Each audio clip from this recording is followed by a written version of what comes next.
ونعوذ بالله من شرور أنفسنا ومن سيئات أعمالنا من يهده الله فلا مضل له ومن يضلل فلن تجد له وليا مرشدا أشهد أن لا إله إلا الله وحده لا شريك له وأشهد أن محمدا عبده ورسوله يا أيها الذين آمنوا اتقوا الله حق تقاته ولا تموتن إلا وأنتم مسلمون يا أيها الناس اتقوا ربكم الذي خلقكم من نفس واحدة وخلق منها زوجها وبث منهما رجالا كثيرا ونساء واتقوا الله الذي تساءلون به والأرحام إن الله كان عليكم رقيبا أما بعد فإن أصدق الحديث كتاب الله وخير الهدي هدي محمد صلى الله عليه وسلم وشر الأمور محدثاتها وكل محدثة بدعة وكل بدعة ضلالة وكل ضلالة في النار.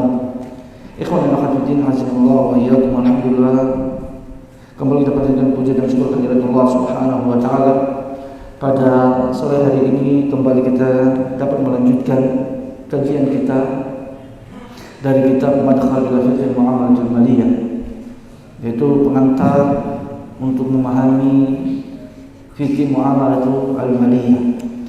Pada pertemuan sebelumnya kita sudah membaca dan menjelaskan apa yang disebutkan oleh mu'allif rahimahullah ta'ala al-mabhatsul tsalits, pembahasan yang ketiga, yaitu khasaisul fikih muamalah al-maliyah, yaitu keistimewaan, kekhususan fikih muamalah al-maliyah al-islamiyah yang tidak didapatkan pada sistem muamalah yang lainnya atau sistem ekonomi yang lainnya. Dan kita sudah jelaskan yang pertama yang disebutkan oleh mu'allif rahimahullah ta'ala bahwasanya ya, dalam muamalatul maliyah al-islamiyah ya, menjelaskan bahwasanya al-aslu fi al-muamalati min al-uqudi wa syuruti al-ibahah, yaitu hukum asal daripada muamalah adalah boleh.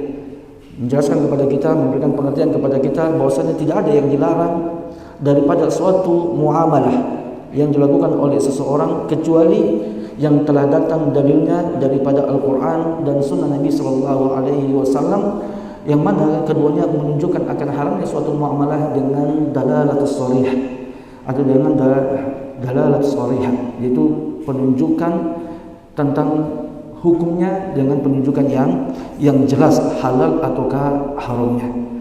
Kemudian juga disebutkan oleh mu'allif bahwasanya ya, al-muamalatu tubana 'ala al-mara'ati 'alal wal masalih. Muamalah maliyah di dalam Islam itu tidak hanya memperhatikan lafaz. Maksudnya apa?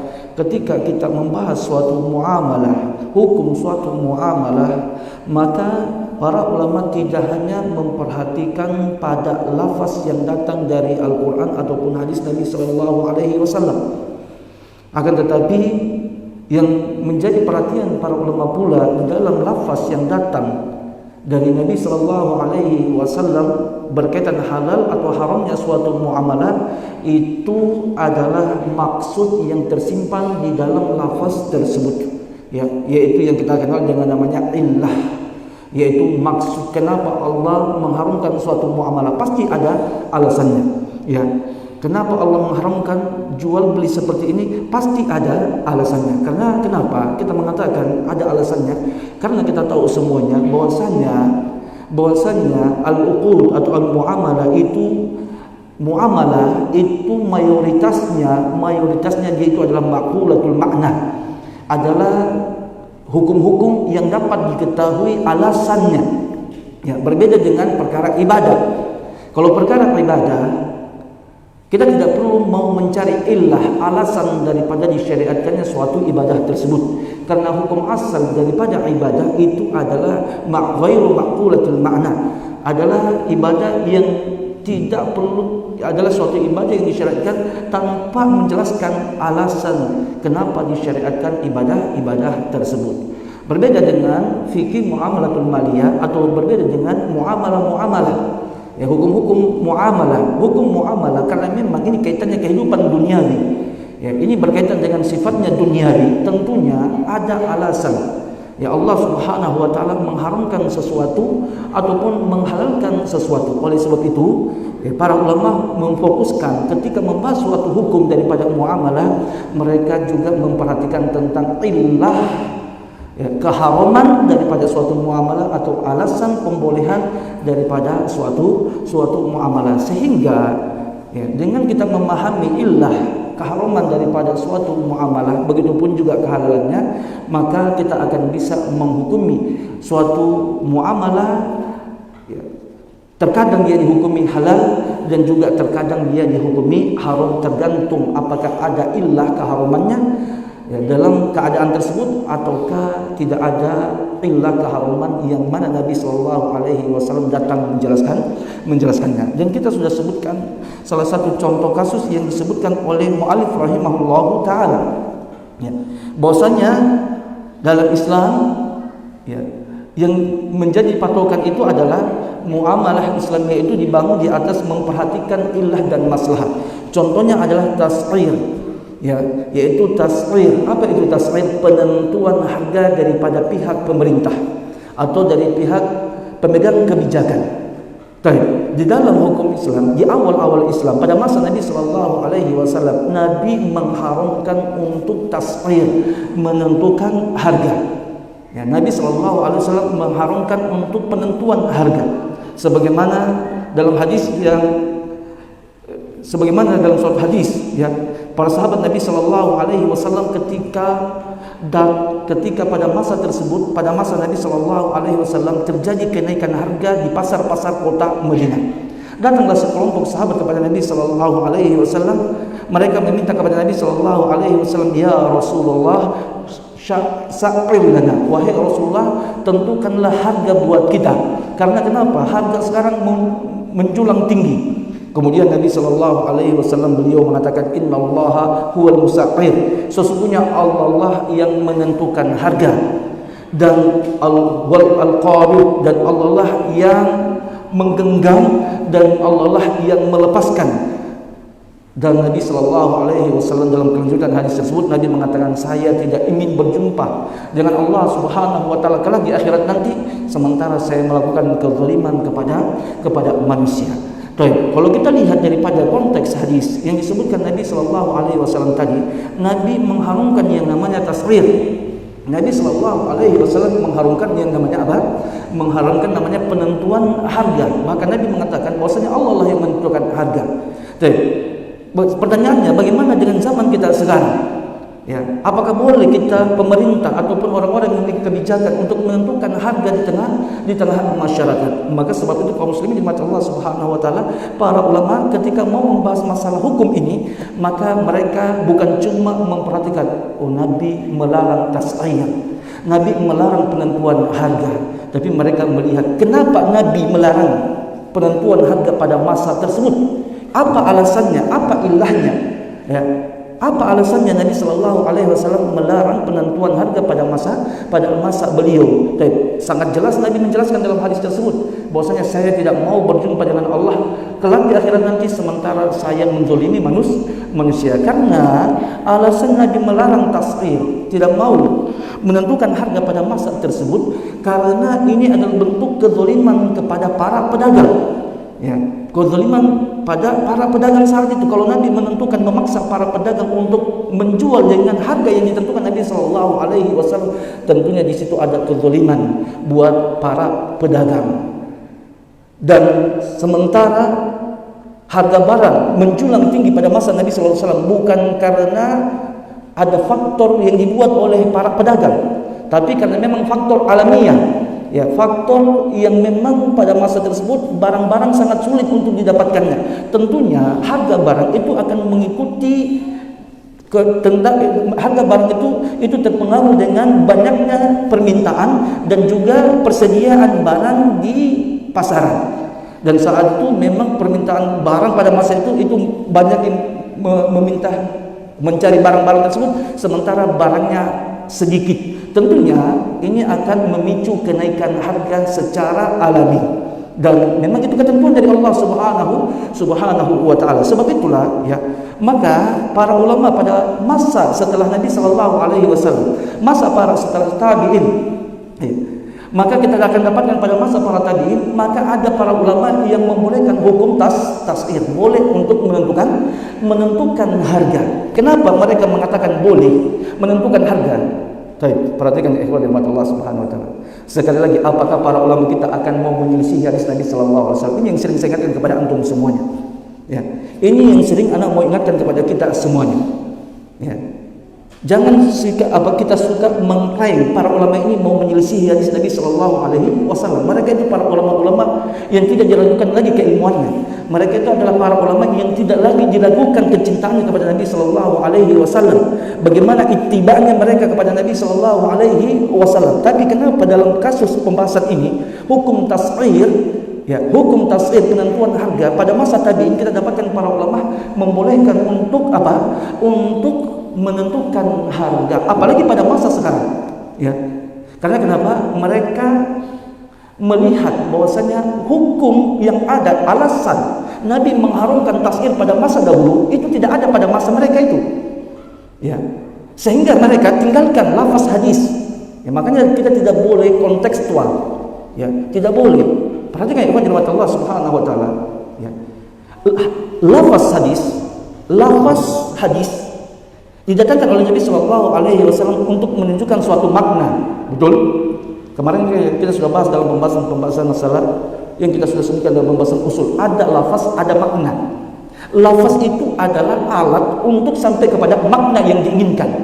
Tidak mungkin kita bisa memahami makna tanpa ada lafaz. Dan Nabi Shallallahu Alaihi Wasallam ketika mendatangkan suatu lafaz karena ada makna yang diinginkan oleh Nabi Shallallahu Alaihi Wasallam supaya jangan terjadi kezaliman dalam pembahasan yang kita jelaskan tadi. Maka sebagian para ulama tabi'in, ya, dan ulama-ulama zaman sekarang ketika mereka membahas masalah hukum ini, mereka tidak mendapatkan lagi makna yang didapatkan pada masa Nabi Shallallahu Alaihi Wasallam berkaitan masalah tafsir, maka mereka mengatakan boleh untuk menentukan harga. Antum jangan lagi mengatakan ini menyelisih hadis Nabi sallallahu alaihi wasallam. Ya, orang yang senantiasa mengatakan seperti begini, ya, orang yang tidak terlalu memahami bagaimana para ulama berdalil. Antum pahami dulu caranya para ulama berdalil, baru antum bisa menghukumi, ya, apa yang dikatakan oleh para ulama kita. Itu biasa. Kemudian juga, ya, contoh kasus yang lainnya adalah yaitu bai'ul gharar. Ya. Sudah jelas bahwasanya Nabi sallallahu alaihi wasallam, ya, melarang untuk melakukan jual beli gharar. Jual beli gharar, nah Rasulullah sallallahu alaihi wasallam an bai'il gharar. Nabi sallallahu alaihi wasallam, ya, melarang daripada jual beli gharar. Jual beli gharar. Tapi di situ umum. Nah Rasulullah sallallahu alaihi wasallam an bai'il gharar, umum dalam lafaz hadis tersebut.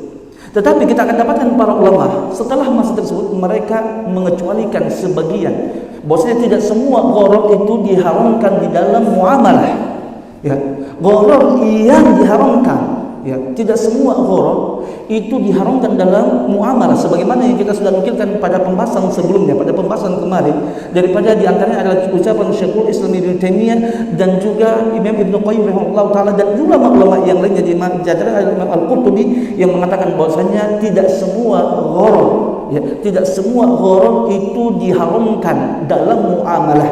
Gharar yang diharamkan adalah gharar al-fahish, gharar yang besar.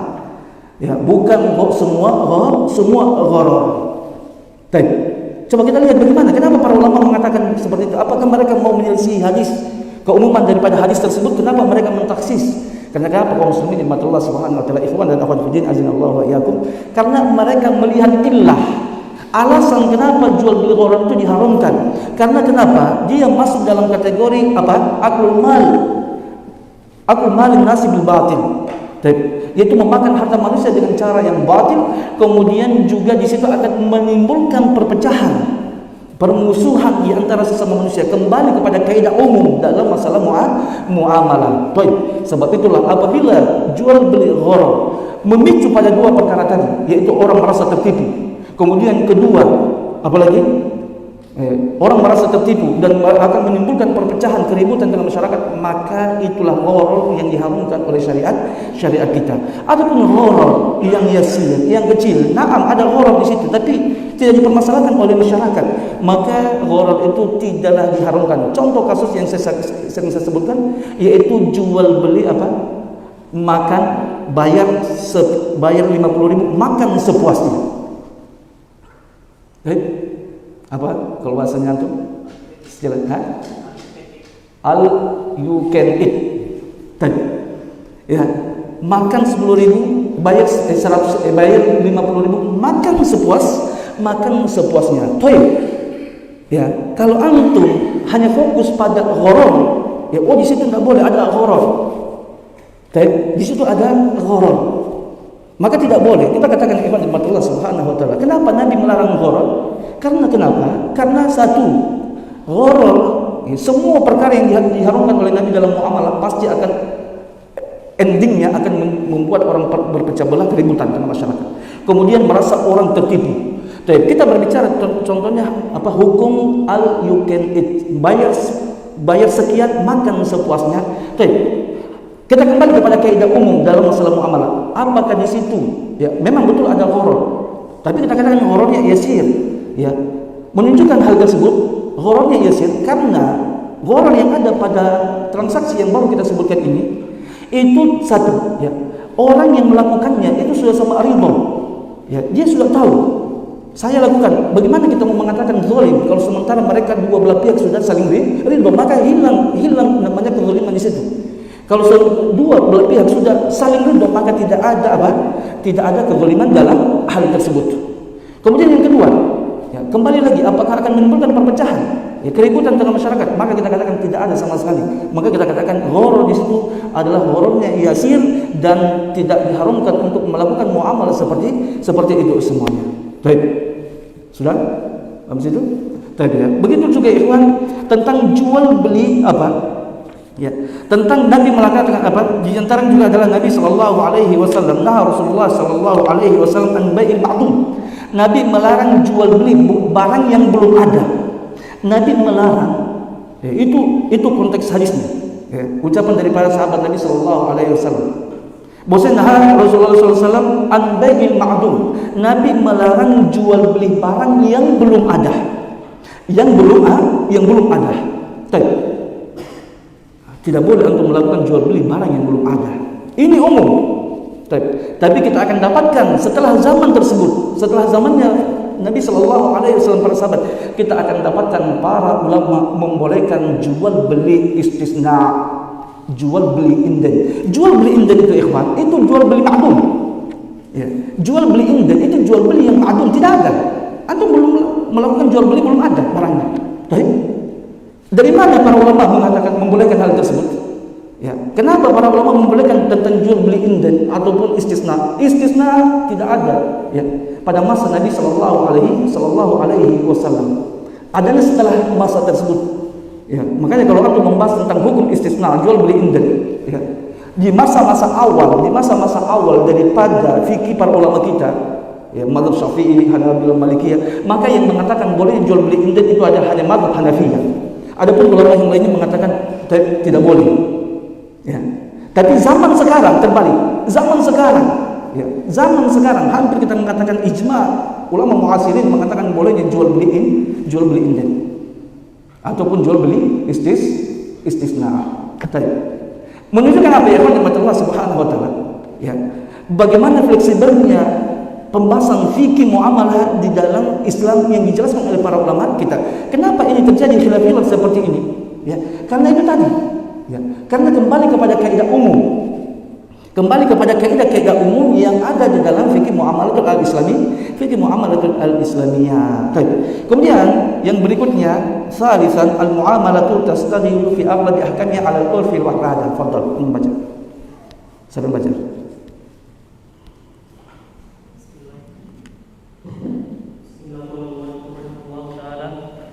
ثالثا المعاملات تستند في أغلب أحكامها على العرف والعادة.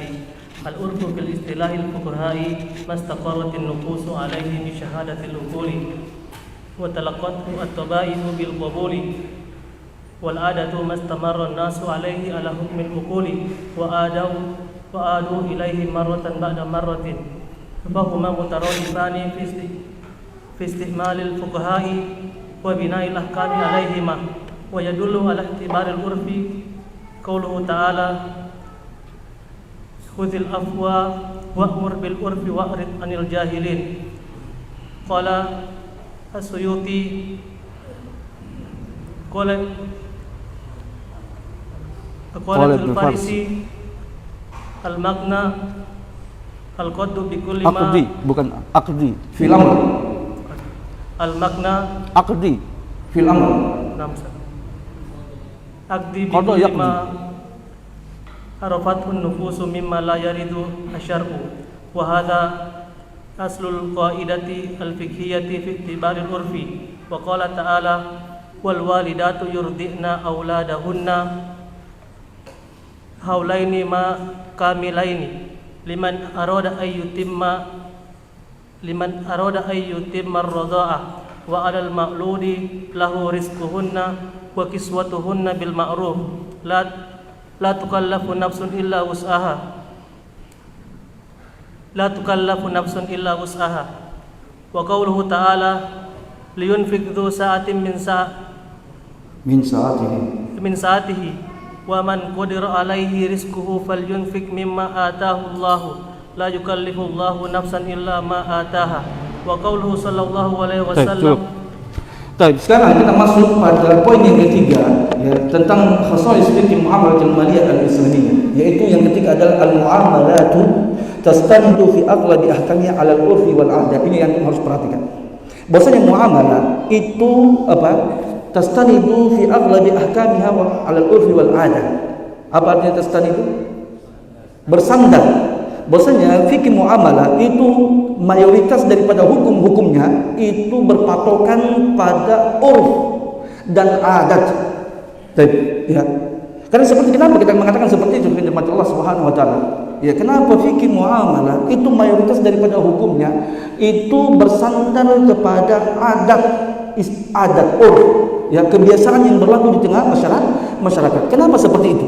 Ya, kenapa bukan syar'i? Karena seperti yang kita sudah jelaskan pada pembahasan sebelumnya, bahwasanya Islam datang itu bukan untuk mengajarkan kepada umat manusia bagaimana cara mereka memenuhi kebutuhan mereka, bukan itu.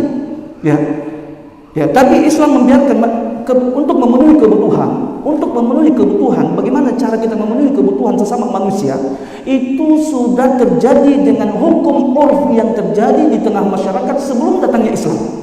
Ya, seperti yang kita sudah sebutkan sebelumnya, Islam bukan nabi yang mengajarkan orang-orang Arab bagaimana cara berdagang, bukan nabi yang mengajar orang-orang Arab bagaimana cara sistem mudharabah, bukan nabi yang mendatangkan akad salam, ya, dan juga akad-akad yang lainnya, ijarah dan lain-lain sebagainya. Dan bagaimana, jadi apa peranan Nabi Sallallahu Alaihi Wasallam atau apa peranan Islam dalam masalah muamalah? Peranan Islam dalam muamalah itu adalah sebagai hakim penengah untuk melihat dan mengontrol muamalah-muamalah yang terjadi di tengah masyarakat, jangan sampai terjadi kezaliman dan memakan harta dan juga menimbulkan perpecahan di tengah masyarakat. Hanya memperbaiki apa yang kurang. Tetapi Islam membiarkan mereka lakukan apa yang kalian lakukan sesuai dengan kebiasaan yang kalian lakukan. Contohnya yang seperti saya sudah sebutkan sebelumnya adalah apa? Akad salam. Betul? Akad salam ketika Nabi datang ke kota Madinah. Ya, ketika Nabi datang ke kota Madinah, Nabi kan penduduk Mekah. Ya. Dan di Madinah orang Mekah itu mereka pedagang. Ya. Di Madinah penduduknya itu adalah petani. Ya. Dan Nabi sebelumnya tidak pernah mendapatkan akad salam itu di kota Mekah. Ya. Yang didapatkan nanti di kota Madinah. Nabi datang melihat ternyata orang-orang Madinah melakukan suatu akad yang dikenal namanya akad salam. Tapi kita lihat apa yang dilakukan Nabi Sallallahu Alaihi Wasallam. Apakah Nabi langsung membatalkan? Jangan, tinggalkan itu akad salam, tidak boleh karena ada gharar di situ. Ya, di situ ada jahalah di situ. Tidak. Ya, Nabi membiarkan orang-orang Madinah, tapi karena itu yang sudah jadi urfnya mereka, itu yang sudah menjadi kebiasaan mereka dan mereka sepakati. Mereka sepakati. Apa kalau mereka sudah sepakati, apa masalahnya? Mana masalahnya kalau kita sudah sama-sama redha dalam masalah muamalah tadi? Makanya Nabi SAW tidak menghilangkan muamalah-muamalah tersebut, Ya, tapi Nabi hanya mendatangkan dawabit, kaidah-kaidah, ketetapan-ketetapan supaya mengurangi gharar yang ada di dalam akad salam tersebut. Ghararnya hilang tidak, masih besar ghararnya, masih ada ghararnya. Tapi Nabi tidak menghilangkannya. Makanya sering saya katakan kepada antum semuanya ikhwan, ketika nanti antum membahas masalah muamalah, antum jangan fokus ada gharar, sudah gharar haram. Karena seperti begini antum hanya fokus pada lafaz. Ya, antum ketika membahas masalah muamalah bukan pada lafaznya. Kalau kita mau gharar haram, salam akad salam itu ghararnya parah. Ya, kita katakan ghararnya parah. Bukan lagi kalau kita mungkin seandainya tidak ada hadis, ya, seandainya tidak ada rukhsah dari Nabi sallallahu alaihi wasallam, seandainya gharar ini tidak ada pada masa Nabi dan Nabi mengizinkan, kalau baru muncul zaman sekarang. Kalau kita katakan akad salam ini baru muncul zaman sekarang, mungkin kita akan mengatakan akad salam itu tidak boleh haram. Baik, kenapa? Karena mengandung gharar yang besar di dalam hal tersebut. Tapi Nabi tidak menghilangkannya. Ya, karena orang-orang Madinah sudah melakukannya, sepakat untuk mengerjakannya. Dan hanya Nabi mengatur. Tapi kalau kalian mau lakukan akad salam, maka fi kailin ma'lumin, maka timbangannya harus jelas. Wa waznin ma'lumin, dan juga takarannya jelas. Dan ila ajalin ma'lum, sampai batas waktu yang jelas. Tapi itu saja yang Nabi lakukan. Baik. Makanya beliau mengatakan di sini, ya, maka muamalah tastaniju fi aghlabi ahkamnya 'ala al-urfi wal 'adah. Mayoritas muamalah Islamiyah, ya, itu hukum-hukumnya itu bersandar kepada urf dan adat. Apa itu urf? Urf di istilah fuqaha, urf dalam istilahnya para ulama, mastaqarrat nufusu alaihi bi syahadatil uqul, yaitu apa yang telah diterima oleh jiwa-jiwa bi syahadatil uqul, dengan persaksian akal. Maksudnya jiwa para manusia itu dapat menerimanya. Bukan cuma jiwa menerimanya, tapi akal, logikanya juga mereka membangun. Kenapa mereka bisa terima? Karena memang mereka bukan cuma asal terima begitu saja, tetapi memang sudah dengan nalar yang mereka gunakan. Wa talaqatul taba'i'u bil qabul, dan telah diterima oleh tabiat-tabiat manusia untuk melakukannya. Dan itu dia adat secara istilah menurut para ulama. Itu dia urf. Wal ada, apa itu ada? Mastamarran nasu alaihi ala hukmil uqul, yaitu apa yang dilakukan terus-menerus oleh manusia. Mastamarra alaihi nas, apa yang dilakukan terus-menerus oleh manusia ala hukmil uquli, berdasarkan hukum atau berdasarkan ketetapan logika akal. Wa'adu ilaihi marratan ba'da marrah, dan mereka kembali mengulanginya terus menerus. Dan itu dia maksudnya adat. Itu adat adalah sesuatu yang memang diterima oleh manusia untuk mereka melakukannya. Dan mereka lakukan itu bukan cuma sekedar keyakinan saja, tetapi memang mereka sudah pahami. Karena memang apa yang mereka lakukan itu untuk memenuhi kemaslahatan duniawi mereka. Sekali lagi ikhwan, muamalah ini untuk membahas tentang maslahah duniawiyah, bukan ukhrawiyah. Ya. Antum jangan salah paham juga dari lebihnya. Ya. Saya bilang tujuan muamalah, kenapa ini muamalah? Itu adalah untuk bagaimana cara manusia bagaimana cara manusia memenuhi kebutuhan hidup mereka. Itu dia muamalah. Hanya tetapi seperti yang kita sudah jelaskan, ya, atau kita sebutkan jelaskan, muamalah dalam Islam juga itu memiliki nilai ibadah.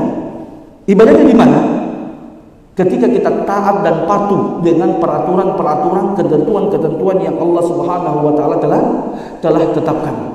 Tetapi peraturan-peraturan tersebut Allah buat untuk apa? Untuk melindungi hak-hak daripada manusia, daripada manusia. Tapi tujuan utama daripada muamalah tersebut adalah apa? Untuk memenuhi kebutuhan manusia. Tetapi Islam, dalam pandangan Islam berkaitan masalah pemenuhan kebutuhan, Islam bukan cuma memerintahkan kita, membolehkan kita untuk memenuhi kebutuhan kita, tetapi perhatikan, dalam memenuhi kebutuhan antum, di situ ada hak-hak orang. Di situ ada hak-hak orang. Jangan dizalimi. Ketika antum zalimi, maka disitulah kaitannya nanti dengan akhirat antum. Ya. Baik. Maka kemudian beliau mengatakan, ya, bahwa mutaradifan, adat dengan urf itu adalah dua kata yang sinonim. Fi istimalil fuqaha'i wa bina'il ahkami 'alaiha, pada penggunaan para ulama dan pembangunan hukum atas keduanya. Wa yadullu ala i'tibari urf qauluhu ta'ala, dan dalil yang menunjukkan bahwasanya urf, perhatikan. Ya, yang dalil yang menunjukkan bahwasanya urf itu merupakan satu landasan untuk menentukan hukum dalam muamalah adalah firman Allah Subhanahu wa taala, "Khudhil afwa wa'mur bil ma'rufi wa 'arid 'anil jahilin." Berikanlah maaf dan perintahkanlah dengan yang ma'ruf, wa 'arid 'anil jahilin, dan berpalinglah daripada orang-orang jahil. Urf di situ. Wa'mur bil urfi, perintahkanlah dengan urf. Baik. Maka coba kita lihat, berkata Imam As-Suyuti, ya. Qala Ibnu Farsi, ya, berkata Ibnu Faris, makna dalam ayat tersebut, ya, aqdi bi kulli, ini ya, wa'mur bil ma'rufi, syahidnya adalah pada kata wa'mur bil ma'ruf. Al-ma'ruf, di situ perhatikan kata-kata al-ma'ruf, di situ ada kata urf, ma'ruf. Apa maksudnya? Iqdi bi kulli ma arafathu nufus, hukumilah, tetapkanlah sesuai dengan apa yang diketahui oleh jiwa-jiwa, mimma la yarudduhu syar'u, dan pada perkara-perkara yang tidak ditolak oleh syariat. Tapi di situ apa? Wa'mur bil ma'rufi maksudnya adalah putuskanlah sesuai dengan apa yang terjadi pada tengah masyarakat pada perkara-perkara yang tidak bertentangan dengan syariat. Wa hadha aslul qa'idatul fiqhiyah fi i'tibaril urfi, dan ini adalah dalil kaidah fiqhiyah berkaitan dengan apa? Dianggapnya urf berkaitan tentang sebagai hukum di tengah masyarakat. Begitu juga firman Allah, wal walidatu yurdi'na auladahunna haulaini kamilain, dan ibu-ibu yang menyusui, mereka menyusui anak-anaknya 2 tahun yang sempurna. Liman arada ayatin marda'ah, bagi yang mau menyempurnakan penyusuannya. Kemudian Allah mengatakan wa 'alal mauludi lahu rizquhun, dan bagi seorang ayah, ya, memiliki kewajiban untuk apa? Rizquhun, memberikan nafkah kepada istri dan anaknya walaupun sudah diceraikan, ya. Ketika ini saya tidak usah bahas di sini dulu, ya. Ini berkaitan dengan masalah apa? Wanita, ibu, ya. Jadi Allah mengatakan wa'alal mauludi lahu rizquhunna wa kiswatuhunna, bagi suami mempunyai kewajiban untuk memberikan nafkah kepada istrinya dan juga anaknya. Jadi bagaimana? Mana batasannya? Rizquhunna ini, ya, syahidnya, perhatikan. Syahidnya itu, antum paham apa kalau anda mengatakan syahid? Ya. Syahid itu bukan travel, nama travel, ya. Ya. Jangan anda bilang syahid, oh Ustaz ini sebut syahid nama travel. Jadi, syahid di situ maksudnya apa? Poin yang apa? Poin pembahasan atau poin pembahasannya kita. Ya. Baik. Syahidnya mana? Yaitu wa'alal mauludi lahu rizquhunna wa kiswatuhunna bil ma'ruf, bagi orang tua, bagi suami, kewajibannya untuk memberikan nafkah dan pakaian kepada istri dan anaknya bil ma'ruf. Kata-kata bil ma'ruf. Sekarang pertanyaannya kita, Allah mewajibkan kepada orang tua, suami, memberikan nafkah kepada istri dan juga kepada anak. Batasannya berapa? Paham? Sekarang batasannya kita memberikan nafkah kepada anak dan istri berapa? Mungkin akan ada pertanyaannya, tapi Ustaz, berapa, ya, yang kewajiban daripada saya untuk memberikan nafkah pada anak dan istrinya? Maka antum kembali kepada bil ma'ruf, kembali kepada urf, ya, kembali kepada hukum urf. Tanyakan masyarakat di sini. Kalau masyarakat Kota Kendari sekarang berapa biaya hidupnya? Ya, kalau satu istri satu anak berapa biaya hidupnya? Anggaplah 2 juta. Antum kasihkan 1 juta, antum zalimi istri antum. Ya. Antum zalimi istri antum. 1 juta itu menjadi utang buat antum. Baik, perhatikan. Ya, banyak para suami seperti ini, ya. Perhatikan. Sekarang kita bicara masalah pembelian nafkah pada anak istri. Baik, kalau istrinya apa? Ya, istri 1, anak 1. Dengan tambah dia 3 orang ini. Baik, berapa biaya hidupnya di Kota Kendari ini? Antum jangan ambil di Kota Jawa. Ya, Jawa murah, Kendari mahal. Baik, anggaplah kita mau tahunya berapa. Ya, rata-rata memang masyarakat di sini urfnya begitu, 2 juta. Baik, berarti kewajiban antum memberikan nafkah kepada keluarga antum itu 2 juta. Kalau kurang dari situ, ya, cuma 1 juta, maka 1 juta itu jadi utang buat antum kepada istri antum dan juga kepada anak antum. Antum harus bayar ke depannya ketika antum tidak punya uang. Tapi Ustaz, saya memang tidak punya uang sekarang, Ustaz. Maka ketika antum tidak punya uang, itu menjadi utang buat antum. Ya. Makanya kalau penghasilannya kita kasihan baru 2 juta, ya, itu hanya cukup untuk 1 anak, 1 istri. Baru jangan coba-coba antum berpikir mau poligami lagi. Ya. Itu namanya antum bodoh-bodoh kalau seperti begitu. Ya. Poligami bodoh-bodoh itu seperti itu. Ya, menafkahi anak 1, istri 1 saja kadang tidak cukup, baru dia mau pikiran poligami. Dia sunnah Rasulullah SAW. Ini ngawur teman-teman. Kalau bahas masalah poligami, 1 hari 1 malam siap, ya, gadang minum kopi siap, suruh belajar yang baik dan benar hilang. Ya. Dan ini perhatikan ya ikhwan. Ya. Jadi patokannya apa? Urf. Berarti urf itu apa? Bisa jadi landasan hukum pada perkara-perkara yang memang terjadi di tengah masyarakat. Kemudian lagi, ya, juga firman Allah Subhanahu wa taala, ya, hadis Nabi sallallahu alaihi wasallam, ya, istri sahabat Abu Sufyan, li Hindun binti Utbah. Ucapan Nabi kepada Hindun binti Utbah. Siapa itu Hindun binti Utbah? Adalah istri zauja Abi Sufyan, istri daripada Abu Sufyan. Hina maqalat, ketika dia datang berkata kepada Nabi, ya Rasulullah, inna Abu Sufyan rajulun syahihun. Wahai Rasulullah, sesungguhnya Abu Sufyan itu laki-laki yang pelit, ya, laki-laki yang bakhil, kikir. Walaysa yu'tini ma yakfini wa waladi. Dia tidak memberikan saya nafkah, ya, yang mencukupi diri saya dan juga anakku. Ya, illa ma atu wa huwa la ya'lam, kecuali saya curi-curi, kecuali saya ambil hartanya sementara dia tidak ketahui. Ya. Maka pertanyaan beliau, ya, dia bertanya, apakah boleh saya lakukan itu ya Rasulullah? Ya, saya ambil karena Abu Sufyan ini pelit. Ya, ternyata ya ikhwan ada, ya, ini bukan aib. Maksudnya beliau ini aib, tapi karena memang ada ilmu di situ, ya, maka dibolehkan untuk menceritakan hal tersebut, minta fatwa beliau. Ya. Maka apakah boleh saya mengambil harta daripada suamiku Abu Sufyan tanpa dia sepengetahuannya? Pertanyaannya, ya, harta suami, harta istri enggak? Bukan. Harta suami adalah harta suami, harta istri adalah harta istri. Tidak boleh dia ambil.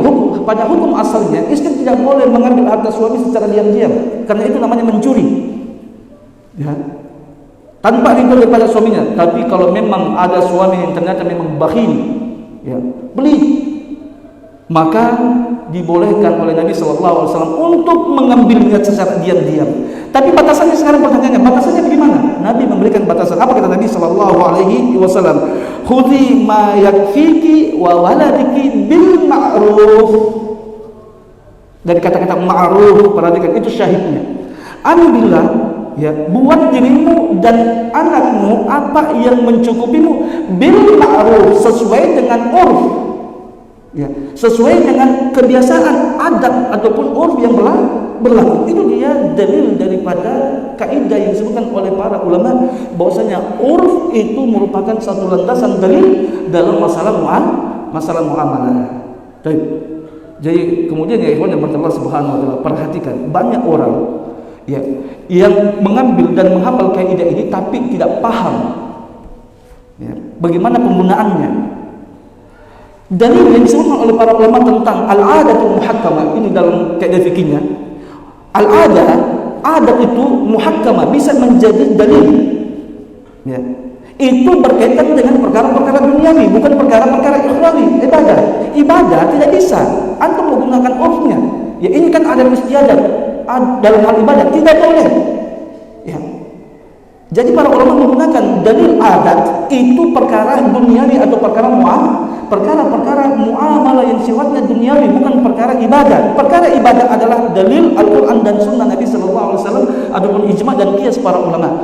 Dalil urf tidak bisa digunakan dalam masalah ibadah. Dan tidak ada satu ulama pun yang berdalil dengan dalil urf untuk apa? Untuk mengelegalkan suatu kebid'ahan, kecuali ya orang-orang sekarang kan banyak ulama-ulama.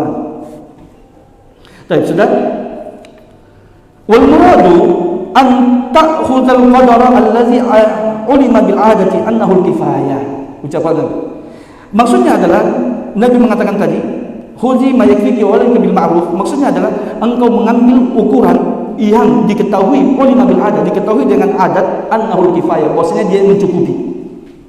Annahu al-kifayah, bahwasanya dia mencukupi. Itu ukurannya berapa? Ya.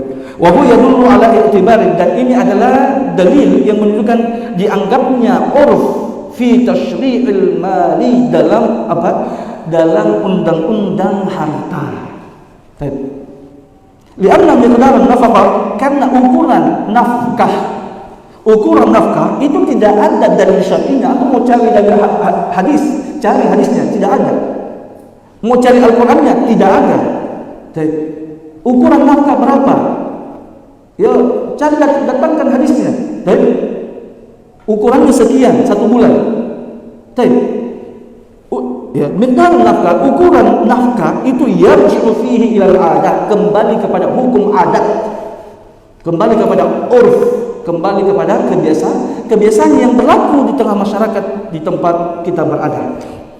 Kemudian waqad dzakara al-fuqaha katsiran min al-ahkam allati tubna 'ala al-urf fi majal al-muamalat, dan sungguh para ulama telah menyebutkan banyak hukum-hukum yang dibangun di atas urf pada bidang muamalah.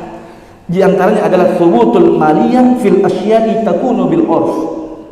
Yang pertama adalah, contoh kasusnya adalah thubutul maliyah fil asya'i takunu bil urf. Tetapnya hukum maliyah. Apa itu harta? Menetapkan harta. Ya. Fil asya'i takunu bil urf. Pada sesuatu itu dihukumi menggunakan urf. Pertanyaannya kita, apa itu harta? Perhatikan ya ikhwan Allah Subhanahu wa taala.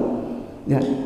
Dalam kitab kita ini kita masih baru pembukaan, belum sampai pada inti yang dimaksudkan, yang dijelaskan oleh Syekh. Kalau di sini kita akan mempelajari tentang apa itu mal, apa itu mulkiyah, apa itu akad. Coba antum lihat dalam kitab antum. Madkhal fi muamalatul maliyah fil mal harta, al-mulkiyah yaitu kepemilikan, dengan akad. Perhatikan, kenapa itu yang 3? Perhatikan. Apa itu mal? Mal itu adalah objek transaksi kita. Ya. Di situlah tujuan kita melakukan transaksi, karena mal itu sendiri. Jadi dia adalah objek yang ditujukan daripada suatu kegiatan ekonomi. Itulah harta. Jadi sangat penting untuk kita membahas apa itu harta. Kemudian yang kedua adalah akad. Akad itu apa akad? Akad itu adalah alat untuk melakukan transaksi. Jadi antum tidak bisa melakukan transaksi tanpa namanya akad. Yang ketiga adalah ada namanya al-mulkiyah, status. Itu yang antum poin. Ketika antum melakukan suatu muamalah, maka sebenarnya 3 ini yang antum akan bahas. Pertama apa? Objeknya. Apa yang saya lakukan ini? Apakah boleh saya lakukan jual beli ini? Kemudian alatnya apa? Akadnya. Kemudian statusnya bagaimana setelah saya melakukan akad tadi. Perhatikan, ya, harta itu adalah sesuatu yang akan kita gunakan, adalah sesuatu yang kita transaksikan. Dan syaratnya dia, apa? Itu adalah harus dia itu al-mal, memiliki sifat maliyah, harta. Pertanyaannya sekarang, apa itu harta?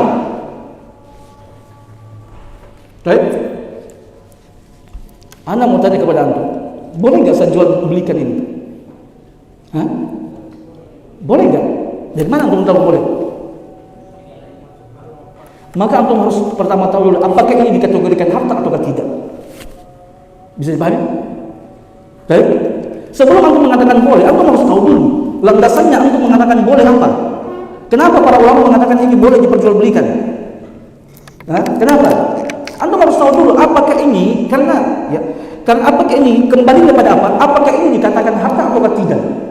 Ya, karena harta itulah yang akan objek diperjualbelikan. Sudah paham sampai sini? Baik, pertanyaan saya sekarang kita kembali kepada cacing. Seperti pertanyaan saya yang sebelumnya. Baik, atau ular. Ya, cacing lah yang paling aneh. Pertanyaan saya, ketika antum mengatakan bagaimana hukum jual beli cacing?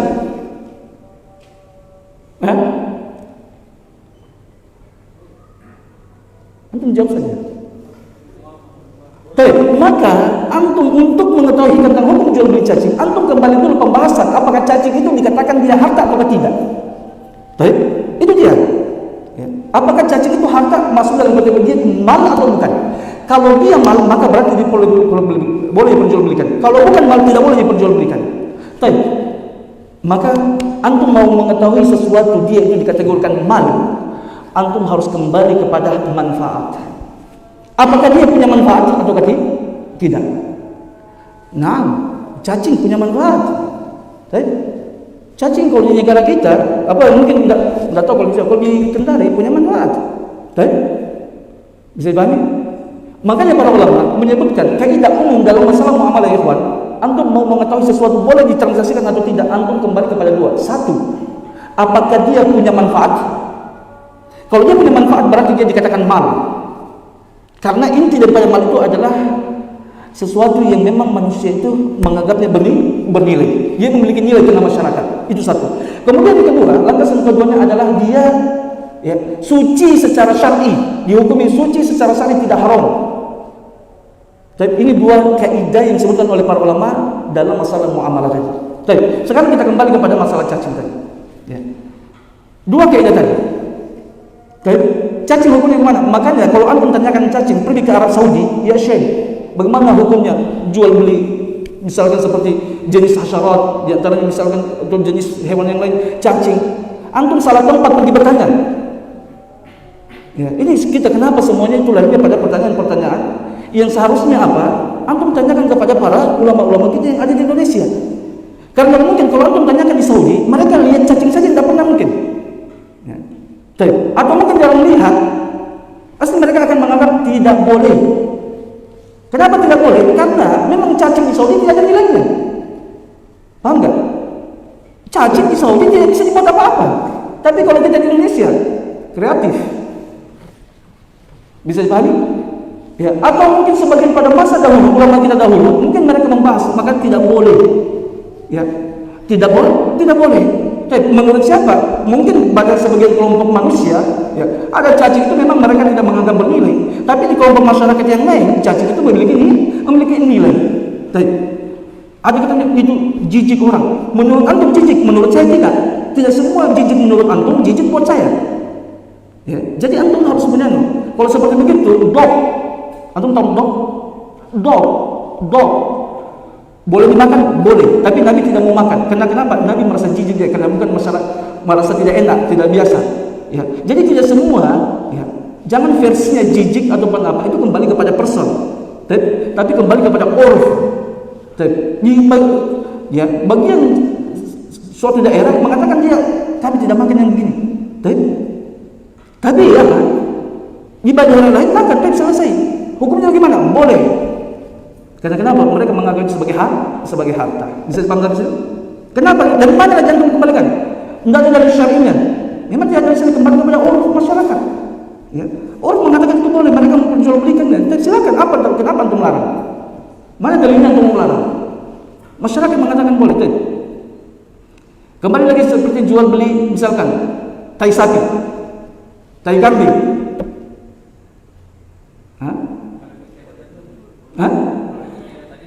Kenapa? Perhatikan. Penting ketika antum bahas masalah muamalah, maka antum perlu memahami fikihnya para ulama dalam pembahasan yang lain. Fikihnya para ulama dalam masalah yang lain. Ketika belum kita sampai masalah najis.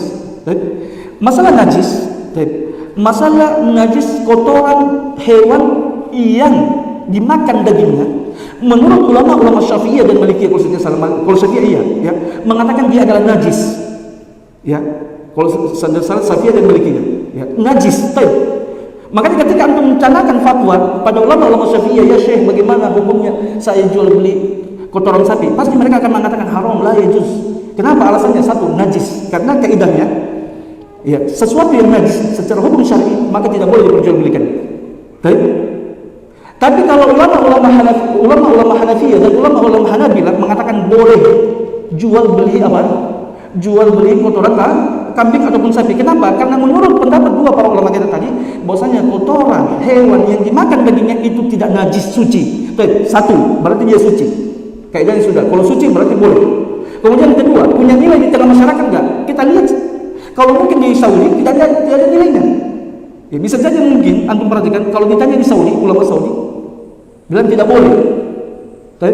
Ya karena kenapa alasannya? Perhatikan ya ikhwan. Anda ingatkan antum. Ketika antum bahas masalah muamalah, ketika para ulama mengatakan tidak boleh, ya, antum kembali pada dua tadi.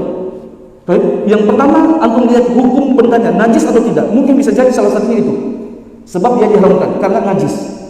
Yang kedua, karena mal atau tidak. Baik, dua itu saja antum paham. Ya, makanya coba perhatikan. Jual beli kucing. Jual beli kucing. Ya, kalau hadisnya jelas, nah Rasulullah SAW an thamanit sanur, Nabi melarang daripada harga kucing, jelas. Dan tidak ada hadis yang lain yang kontradiktif dengan itu. Hadisnya, tapi coba antum lihat ketika mengkaji pembahasan para ulama tentang hukum jual beli kucing, maka hampir ijma, saya katakan ijma, hampir ijma, saking banyaknya semua mazhab,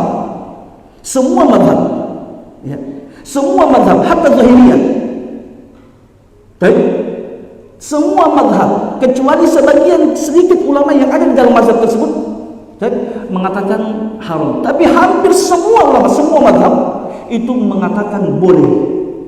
Perhatikan, di sini sering saya ingatkan kepada antum. Makanya ketika membahas masalah hukum, antum jangan cuma ambil hadis, comot hadis, kemudian langsung mengeluarkan hukum. Tidak boleh seperti itu. Ya, antum harus pahami bagaimana ya, paham pendalilan para ulama. Kenapa? Hampir semua ulama mereka mengatakan boleh. Logikanya ya ikhwan, Anda sering mengatakan, apakah hampir semua para ulama ini mau menyelisihi Nabi? Kan kita ini sedikit-sedikit ulama bukan dalil, ulama bukan dalil. Enak saja kita bicara begitu. Ya. Kita tidak tahu cara berdalil, baru kita mau katakan ulama bukan dalil. Itu kata-kata yang seperti ini ya ikhwan, yang Allah Subhanahu wa taala, kata-kata orang yang tidak mampu untuk berargumentasi. Antum harusnya datangkan dalil, bukan begitu caranya.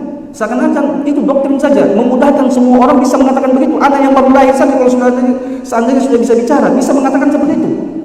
Ya. Anak SD saja bisa mengatakan itu, ulama bukan dalil, enak saja.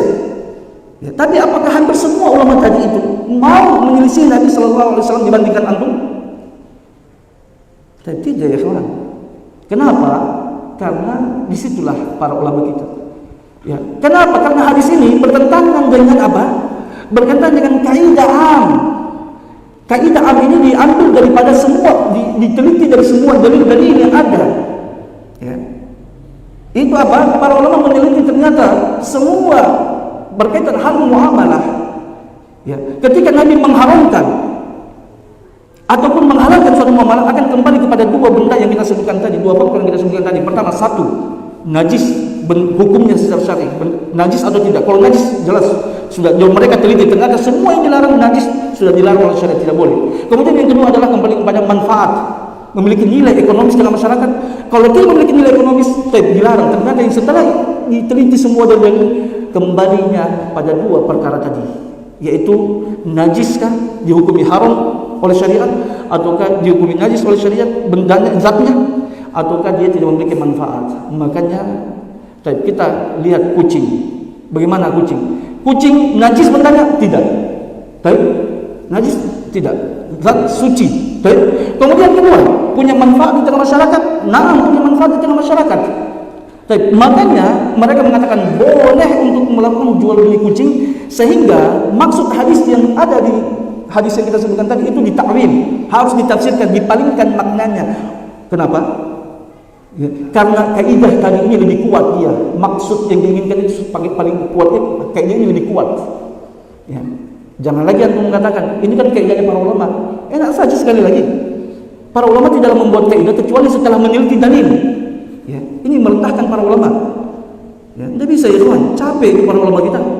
Baru kita datang-datang enak-enak saja, tidak pernah belajar langsung mau katakan seperti itu. Ya, baru belajar hanya ikuti pengajian-pengajian baru kita ya enak sekali.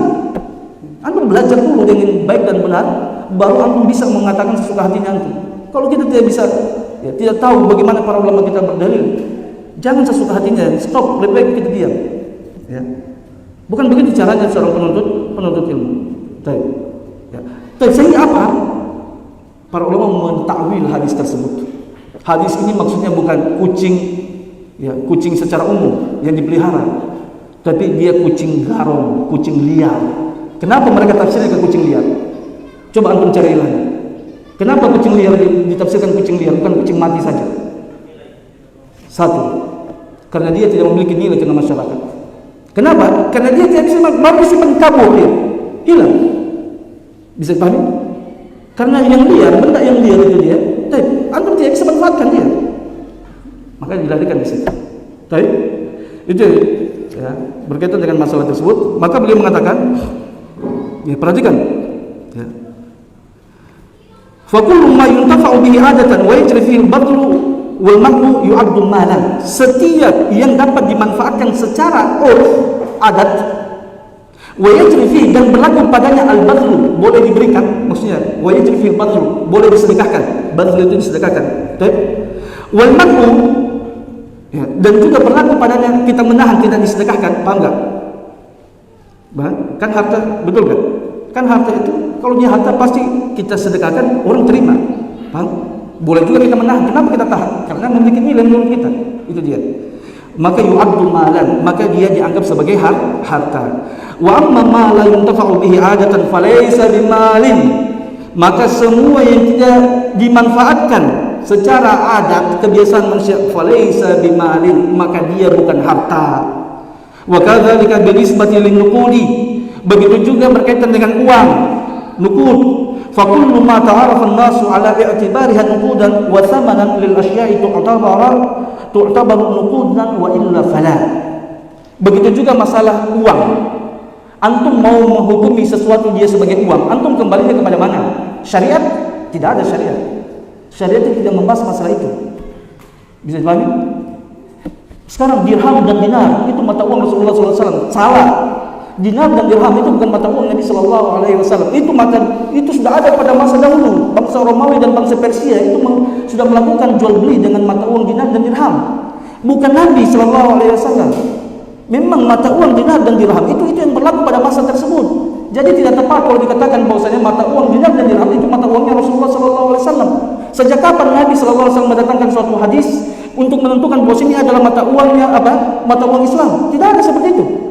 Ya. Ini kembali kepada apa? Kepada urf.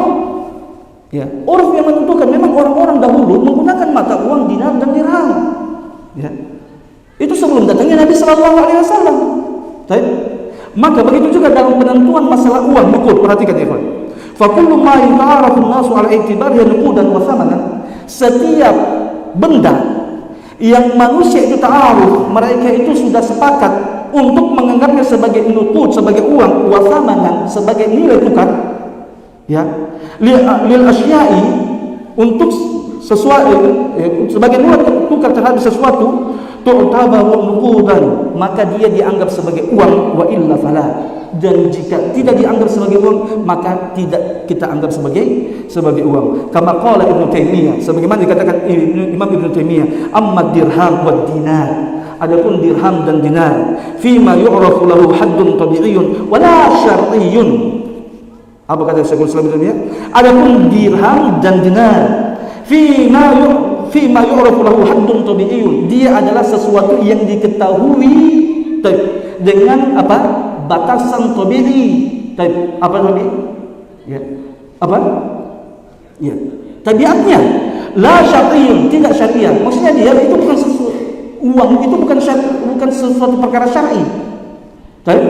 Itu dia ditentukan oleh apa? Oleh urf, ya. Bal marja'u ilal adati wal istilah. Bagi saya Islam mengatakan bahkan kembalinya pembahasan uang itu ilal adati wal istilah, kembali kepada adat dan istilah dan kesepakatan yang disepakati oleh masyarakat. Makanya ketika masanya sahabat Umar bin Khattab radhiyallahu anhu, beliau ingin membuat uang dari kulit-kulit onta sebagai ganti daripada dinar dan dirham. Beliau punya rencana untuk kulit-kulit onta itu dijadikan sebagai mata uang. Sekarang pembahasan, tidak boleh, tidak ada dalil syar'i. Kenapa antum harus cari dalil syar'i? Selama memang suatu tempat, suatu negara mengatakan itu sebagai uang, sudah selesai, maka dia uang. Maka dari saat itu sahabat Umar bin Khattab ketika mau mengambil kulit onta sebagai uang, maka para sahabat, para orang-orang yang berada pada masa tersebut, mereka mengatakan, kalau seperti begitu wahai Amirul Mukminin, akan habis onta-onta kita. Habis, bahaya, habis onta. Karena kenapa? Dia jadi komoditi uang. Semuanya diambil semua kulitnya, ya. Untuk apa? Dijadikan mata uang, sehingga beliau tidak menjadikan itu sebagai mata uang. Perhatikan kepada mata Allah Subhanahu wa taala. Pembahasan yang bersama ini kita bahas, ya.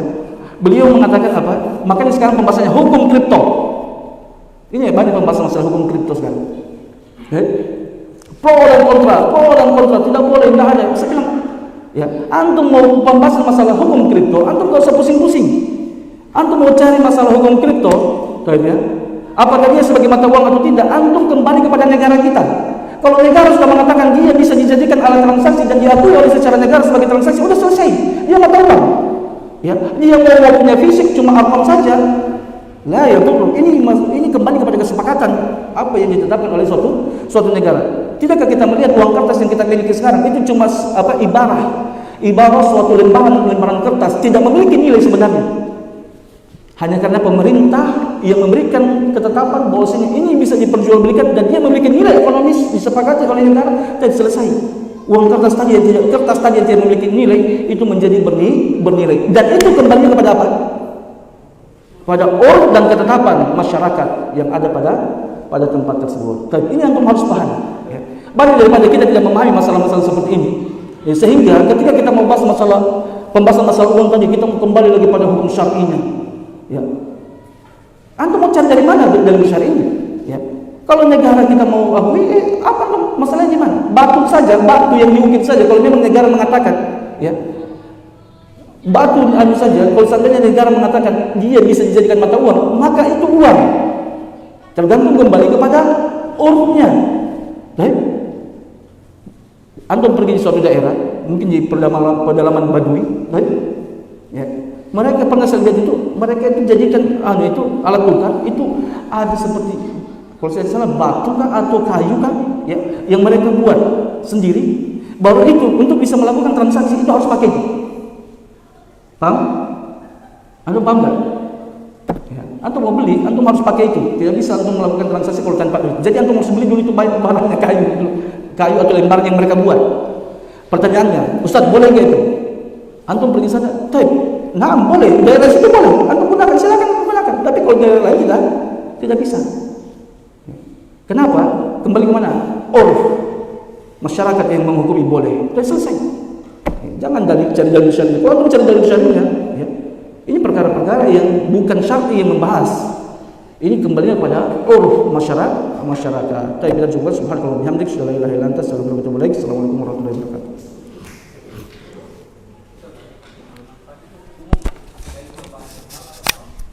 Nanti kita